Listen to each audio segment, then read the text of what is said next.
ಅಧ್ಯಾಯ 39 ಬಲರಾಮ ಬೋಸ್. ಶ್ರೀ ರಾಮಕೃಷ್ಣರ ಗೃಹಸ್ಥ ಭಕ್ತರಲ್ಲಿ ಬಹಳ ಮುಖ್ಯರಾದವರಲ್ಲಿ ಒಬ್ಬನು ಬಲರಾಮ ಬೋಸ್ ಎಂಬುವನು. ಈತ ಕಲ್ಕತ್ತೆಯ ಬಾಗ್ ಬಜಾರಿನಲ್ಲಿ ಇದ್ದನು. ಬಲರಾಮ ಶ್ರೀಮಂತ ವಂಶಕ್ಕೆ ಸೇರಿದವನು. ಧರ್ಮಕ್ಕೆ ಮತ್ತು ದಾನಕ್ಕೆ ಹೆಸರಾಂತ ವಂಶ ಅದು. ಅವನಿಗೆ ಒರಿಸ್ಸಾದಲ್ಲಿ ದೊಡ್ಡ ಜಮೀನ್ದಾರಿ ಇತ್ತು. ಈತ ತನ್ನ ಯೌವನ ಕಾಲದಿಂದಲೂ ಸಾತ್ವಿಕ ಜೀವನ ನಡೆಸುತ್ತಿದ್ದ. ಹೆಚ್ಚಾಗಿ ತೀರ್ಥಸ್ಥಳಗಳಲ್ಲಿ ವಾಸ ಮಾಡುತ್ತಿದ್ದ. ಜಮೀನ್ದಾರಿಕೆಯನ್ನು ನೋಡಿಕೊಳ್ಳುವ ಜವಾಬ್ದಾರಿಯನ್ನು ತನ್ನ ದೊಡ್ಡಪ್ಪನ ಮಗನಿಗೆ ಬಿಟ್ಟು ತಿಂಗಳಿಗೆ ಅವನು ಕೊಡುತ್ತಿದ್ದ ಹಣದ ಮೇಲೆ ಕಲ್ಕತ್ತೆಯಲ್ಲಿ ಈತ ಜೀವನ ಮಾಡುತ್ತಿದ್ದ.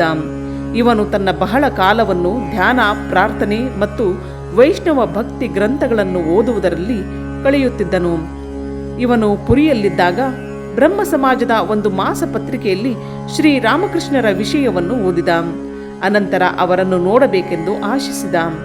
ಆಗ ತಾನೇ ಕಲ್ಕತ್ತೆಯಲ್ಲಿದ್ದ ಅವನ ಸ್ನೇಹಿತ ಶ್ರೀ ರಾಮಕೃಷ್ಣರನ್ನು ನೋಡಿಕೊಂಡು ಬಂದಿದ್ದ. ಅವರ ವಿಷಯವಾಗಿ ಇವನು ಬಲರಾಮನಿಗೆ ಕಾಗದ ಬರೆದನು. ಬೇಗ ಕಲ್ಕತ್ತೆಗೆ ಬಂದು ಅವರನ್ನು ನೋಡು ಎಂದು ಅದರಲ್ಲಿ ಹೇಳಿದ್ದ. ಬಲರಾಮನ ಮಗಳ ಮದುವೆ ಶೀಘ್ರದಲ್ಲಿಯೇ ಕಲ್ಕತ್ತೆಯಲ್ಲಿ ನಡೆಯಬೇಕಾಗಿತ್ತು. ಅವನು 1882ರಲ್ಲಿ ಕಲ್ಕತ್ತೆಗೆ ಬಂದ ಮೇಲೆ ಮಾರನೆಯ ದಿನ ಶ್ರೀ ರಾಮಕೃಷ್ಣರನ್ನು ನೋಡುವುದಕ್ಕೆ ಬಂದನು. ಅಂದು ದಕ್ಷಿಣೇಶ್ವರದಲ್ಲಿ ತುಂಬಾ ಜನ ಬಂದಿದ್ದರು. ಕೇಶವಚಂದ್ರ ಮತ್ತು ಇನ್ನೂ ಕೆಲವು ಬ್ರಹ್ಮ ಸಮಾಜದವರು ಇದ್ದರು. ಶ್ರೀ ರಾಮಕೃಷ್ಣರ ಕೋಣೆಯಲ್ಲಿ ಜನ ಕಿಕ್ಕಿರಿದಿದ್ದರು. ಬಲರಾಮ ಕೊನೆಯಲ್ಲಿ ಒಂದು ಕಡೆ ಕುಳಿತ. ಕೇಶವನ ಅನುಯಾಯಿಗಳು ದೇವಸ್ಥಾನಕ್ಕೆ ಊಟಕ್ಕೆ ಹೋದ ಮೇಲೆ ಬಲರಾಮ ಒಬ್ಬನೇ ಉಳಿದ. ಶ್ರೀ ರಾಮಕೃಷ್ಣರು ಅವನನ್ನು ಹತ್ತಿರ ಕರೆದು ಏನಾದರೂ ಕೇಳುವುದು ಇದೆಯೇ ಎಂದರು. ಬಲರಾಮ, ಸ್ವಾಮೀಜಿ, ದೇವರು ನಿಜವಾಗಿ ಇರುವನೇ? ಶ್ರೀರಾಮಕೃಷ್ಣ, ಹೌದು, ಅದರಲ್ಲಿ ಸಂದೇಹವೇ ಇಲ್ಲ. ಬಲರಾಮ, ಯಾರಾದರೂ ಅವರನ್ನು ಸಾಕ್ಷಾತ್ಕಾರ ಮಾಡಿಕೊಳ್ಳಬಹುದೇ?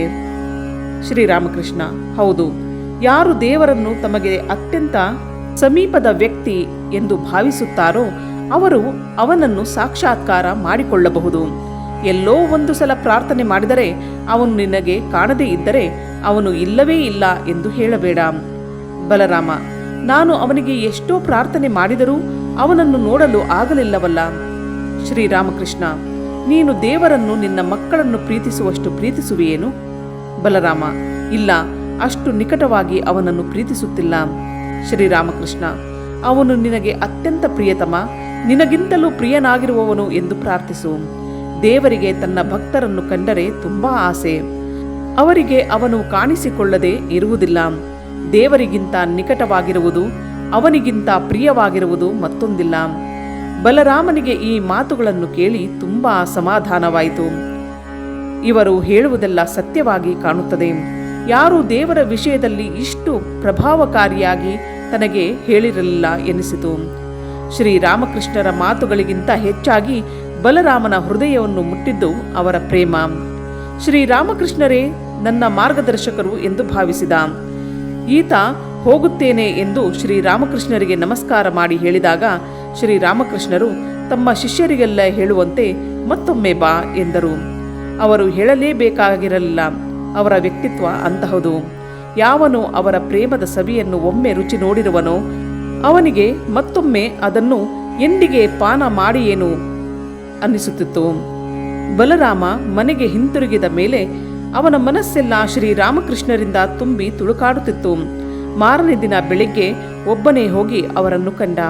ಶ್ರೀರಾಮಕೃಷ್ಣರು, ಬಂದೆಯೋ? ಕುಳಿತುಕೋ. ನಾನು ಈಗ ತಾನೇ ನಿನ್ನನ್ನು ಯೋಚಿಸುತ್ತಿದ್ದೆ. ನೀನು ಎಲ್ಲಿರುವೆ ಎಂದು ಕೇಳಿದರು.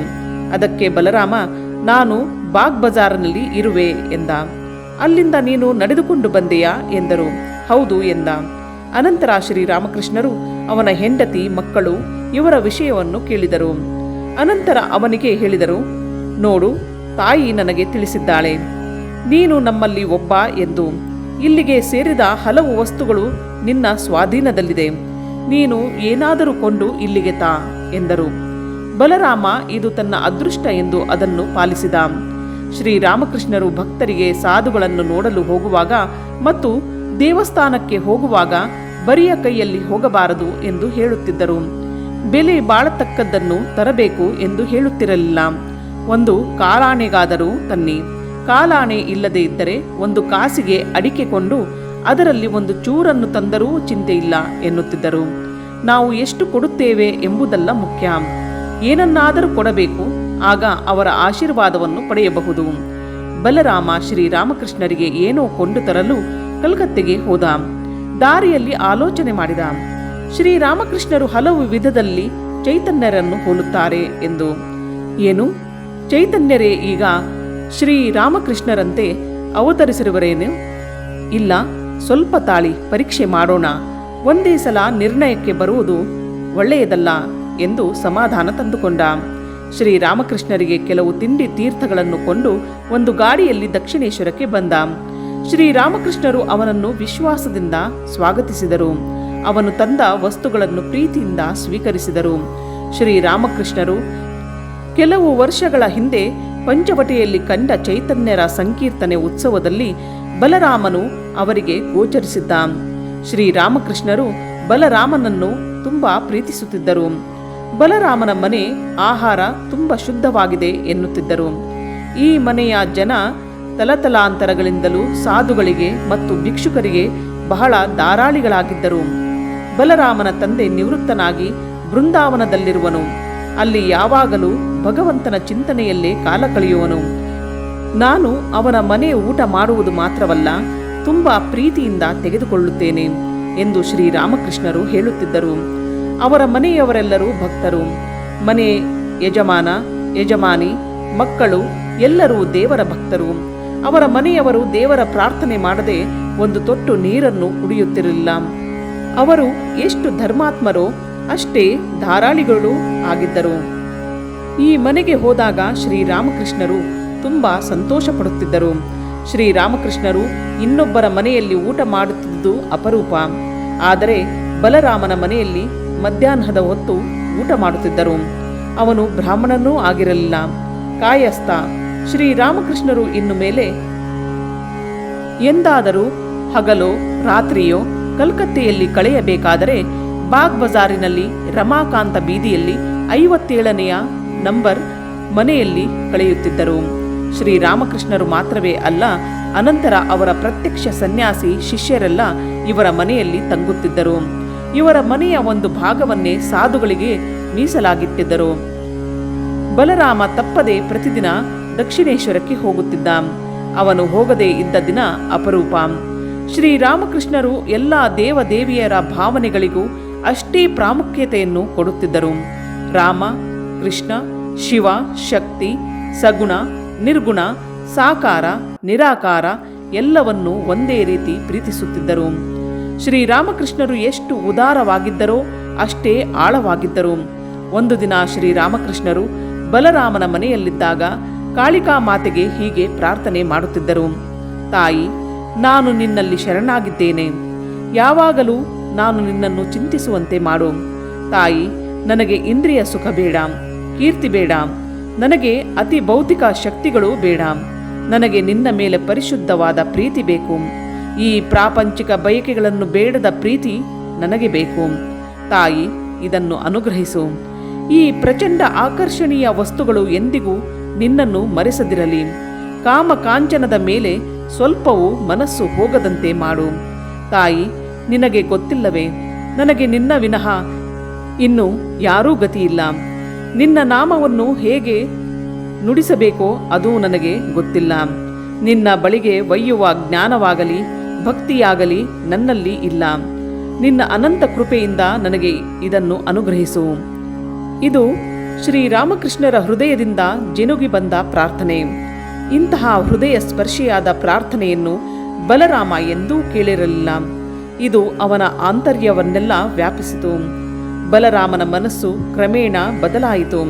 ಶ್ರೀರಾಮಕೃಷ್ಣರ ಸಲಹೆಯ ಮೇರೆಗೆ ಸಾಧನೆ ಮಾಡಿ ಆಧ್ಯಾತ್ಮಿಕ ಜೀವನದಲ್ಲಿ ಮುಂದುವರಿದ. ಬಾಹ್ಯಾಚಾರಗಳ ಗೊಂದಲದಿಂದ ಪಾರಾಗಿ ಪರಮ ಪ್ರೀತಿ ಮತ್ತು ಭಕ್ತಿಯ ಸವಿಯನ್ನು ಅರಿಯತೊಡಗಿದ.